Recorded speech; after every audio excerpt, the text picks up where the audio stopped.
BMW was initially defined by the 2002 because it was the biggest volume car, but I think it was also the purest expression of what a sports sedan is. And then the 3 Series came. Again, the pure expression of a sports sedan. 2002 updated to a new generation and a new time, and it was also our largest volume car, so it naturally defined the brand. I think the agility, the performance, this combination of nothing too big, but with great suspension, great handling, great steering, and great response, embodies the brand very well. I mean, BMW is all about dynamics and agility. The very nature of the 3 Series makes it ideal. It's relatively lightweight. It's not that wide. Agility and nimbleness can go up. It can carry a fair amount of wheel and tire for its size, if you will. So all those attributes, basically, from a physical standpoint, make it, in some sense, easier to achieve fantastic handling and fantastic steering, fantastic braking within the package. BMW has had a heritage of racing throughout its life. Long before the 3 Series of the 2002 came along, BMW was a company that raced what it built.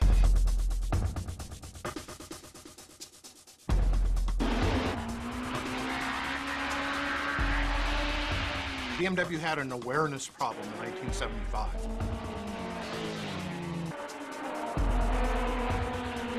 And one of the ways that we addressed the awareness problem was through motorsports, which was a very natural thing because that was an important part of the heritage of the company. And we came up with, I think, what was the most exciting race car that BMW ever had, was the 320 Turbo. In keeping with the BMW tradition, this 3 Series surprised everybody because it was a relatively boxy look, great aerodynamics, great graphics on it, and this engine, which was a 4-cylinder turbocharged engine that produced enormous amounts of horsepower. And did great things like when you let up on the throttle, it would belch flames from the side. It had great noise, the power would come on tremendously. And David was a very, very competitive driver with it, and we won a lot of races, and I think attracted an enormous amount of attention. Every BMW that we've raced, particularly here in the U.S., has been based on a pure production car. We don't start with a plastic body or a silhouette shape or something. We take a production car and a production engine and build them up for racing.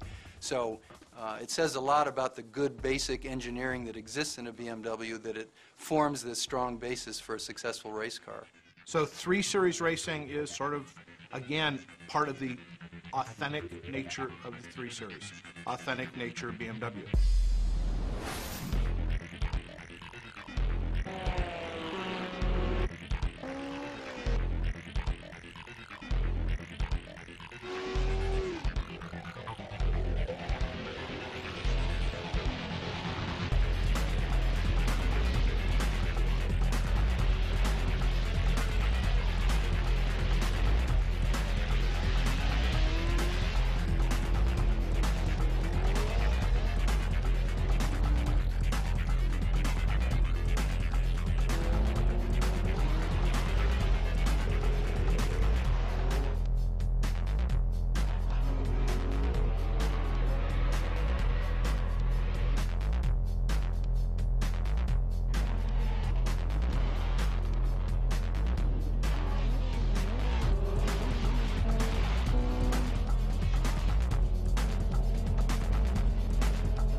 It was 1987 when the first M3 came out in the United States. Which looked very much like a race car. It was very flared, and it had a sort of an exaggerated spoiler, and it looked really, I think, more at home on the racetrack than it did on the street. This was done so that they could race the car in that form. So it's what's often referred to as a homologation special.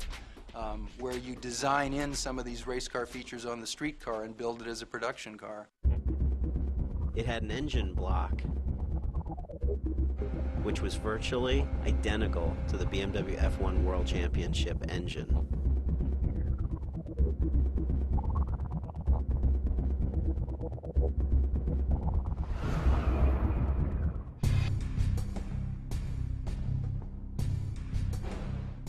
When you think about the E36, the important thing to remember is what was going on in the market when the model was introduced. It was 1991. The whole luxury performance market was in a sales slump. BMW was in a serious sales slump. Lexus had just entered the market and established itself as a real viable contender. So there was a lot going on in the market, and it was a time when BMW really had to reassert itself as the performance, sedan, ultimate driving machine company. The good news is that the E36 was a terrific car. The styling was much more sophisticated than the previous generations.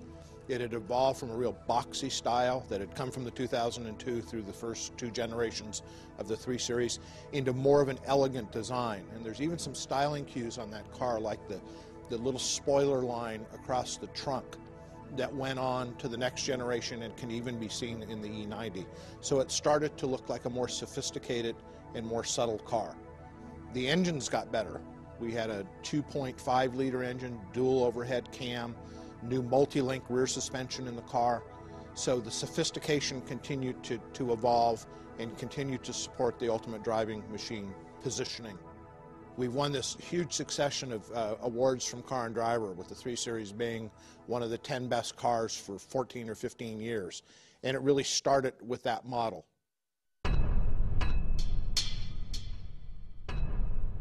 I think the growth of the 3 Series into several body styles has been one of the keys to its success. When the 3 Series was first launched, it was only a 2-door sedan, and it wasn't for quite a while until the next generations offered 4-door sedans, offered a pure 2-door coupe, a wagon, a convertible, and an M3. But I think the reason that they all work so well as sport sedans is the philosophy of the company. I mean, the company's philosophy is, you know, everything we build has to meet certain standards as a BMW.